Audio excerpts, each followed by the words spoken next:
Hello everyone, this is the Nihilist Geek, and today we talk about religion. And now that YouTube is very triggered because this is a sensitive topic, I must tell you that we're talking about religion in fantasy world building.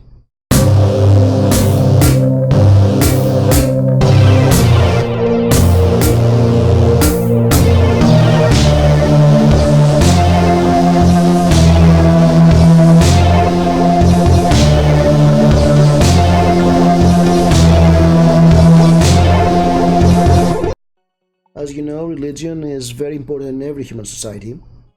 It's a very important piece of most cultures in the world, and also it's a cause for lots of conflict throughout human history. Religion often appears in fantasy novels, and it appears in a way that transcends what the average human experience is, meaning that you can make your own gods in a fantasy novel. And most of the time, I think that gods in fantasy novels are very shallow. They're not interesting, and I came up with three questions to make your world building and your religion much more interesting. Question number one is a bit complicated, as you can see, but it starts with a question: do gods exist in your fantasy world? Well, there is always the rare occasion when the answer is no, there are no gods in my world. So, who knows that gods don't exist? Is it that everybody knows that and there is no religion? Or maybe there is an ethical system that guides people as a morality system without the use of God, as most religions are in the world. Only there's a theist element in it, in them. Sorry. Or is it that there is a fake religion, or maybe a lot of religions that are believe in made up gods? And in case this happens, maybe nobody knows that there's no God. Maybe everybody believes that their gods exist.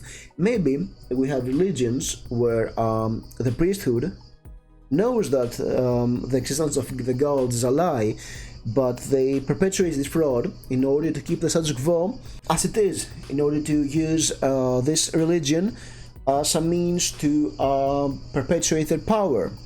This is not always malevolent as it sounds. It may be that there is this religion of love priest espouse in order to give hope to people and survive a tragic cataclysm. There may be the case that the gods used to exist, but they're dead. And we have all religion based on their memories. Maybe some people pray to them to return, or some people follow some religious ritual to keep them dead or sleeping. There's always a case, but that means that gods did exist, and we also have the case where gods do actually exist in your world and they're still in action. So this gets complicated. It's the most often encountered trope in fantasy fiction, and you have to ask yourself, how do their powers work? I mean, we have the gods, they're supreme beings, their existence is transcendental, I think that's the word. They may live in another dimension, they may be formless, they may even be ideas and they have no physical form, or they may just live on a mountain and spend the day fighting each other, or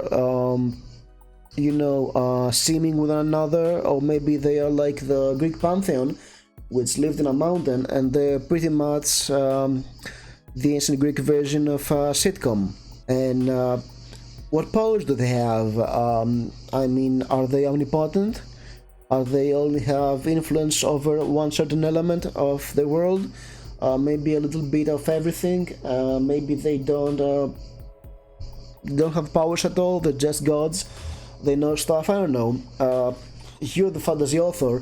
You'll come up with these questions, and most of the times, From what I see in fantasy, there is a good god, there is an evil god, and nothing is defined. They're there to maybe guide the heroes. That leads me to another sub question: how do your gods interact with mortals? Since I guess most of the characters are mortals in your story, there'll be some interactions. Maybe gods appear to mortals all the time, and they have coffee or a beer with them, and they share a meal and talk. Maybe they're like Zeus, who all interacted with maidens, and he seduced them with a lot of very odd and very creepy ways. And maybe your gods interact with only some chosen few, the chosen, their prophets. Maybe this interaction cannot be done through the traditional senses, because the existence of your god is so transcendental, they're so different from what humans can perceive, that they appear in visions, they appear in symbols, in omens, because no human mind can comprehend their messages. And that's very interesting because it gives opportunity for interpretation, or maybe there are some stakes that if your heroes have to contact a god and talk to him or her, they're risking their sanity or their senses.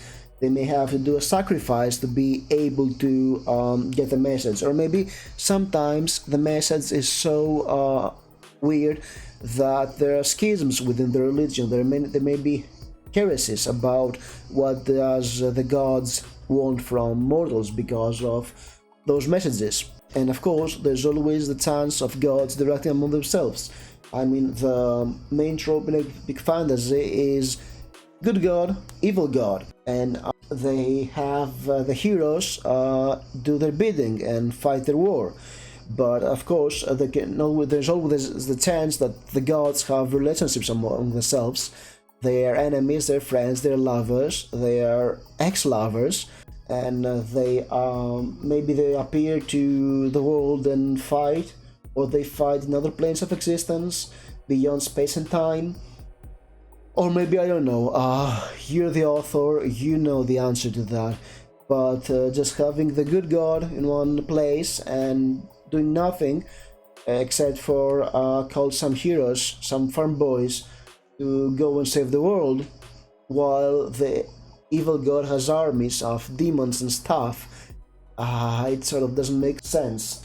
I know it's a trope, but it's a bad trope. You can do so much better. You can always do something like Malazan Book of the Fallen, where gods seem with mortals, and they fight with mortals and sometimes get beaten by mortals. And it's a very fun series of novels. It's really way above most fantasy I've read. It's a great fantasy series, Malazan Book of the Fallen by Steven Erikson, because he actually answers all those questions. Even though it's not always clear in the books, the author knows the answer to all those questions. So let's go to question number 2. And it's far simpler. It's what do people believe in? And it applies to all the cases above.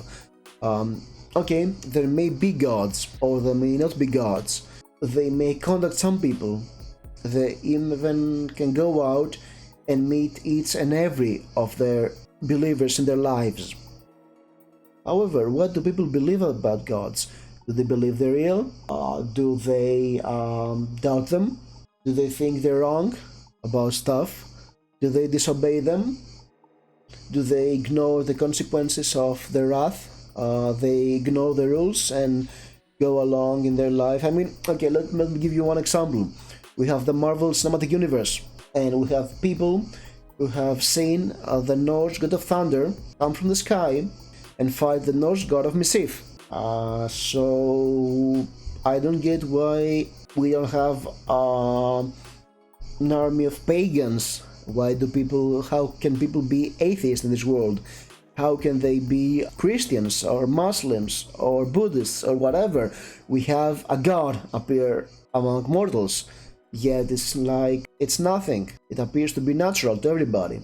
It makes no sense to me. That's how comics work. They have far more different tropes than epic fantasy. But say, yes, how do people believe in their gods if they know that there is a hell for sure? Why do they commit crimes? And this leads me to the third question, is how does the fantasy religion affect the world?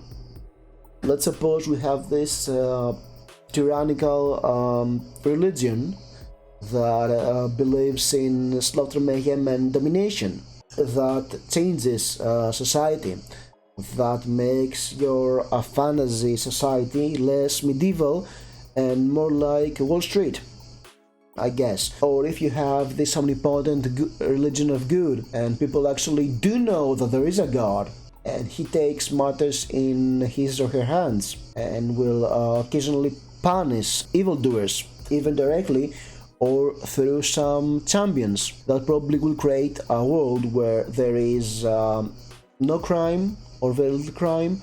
There will be prosperity, I guess, little conflict, and maybe we'll have cases where somebody feels wronged because he or she did not intervene or something like that. But yes, this is the most interesting part of this question, because if you know that gods exist and people believe in those gods, and there probably can be more than one pantheons, more than one religions in this world. You will have, say, 5 gods, maybe each of them has his or her own religion. And how do the believers of those different religions interact among themselves? And I'll say that again, in your fantasy world, people may just as well know that gods are real. Even if you're in your D&D setting, people can see priests do miraculous stuff, and that's proof of God, and that's very common. So how the hell can these people be unbelievers, or how can they choose one God? I mean, if they choose one God, how other religions interact with them? If we have the good and the evil religion in the same world and they have different cities, how do they view each other? And do people try to run from one city and go to the other?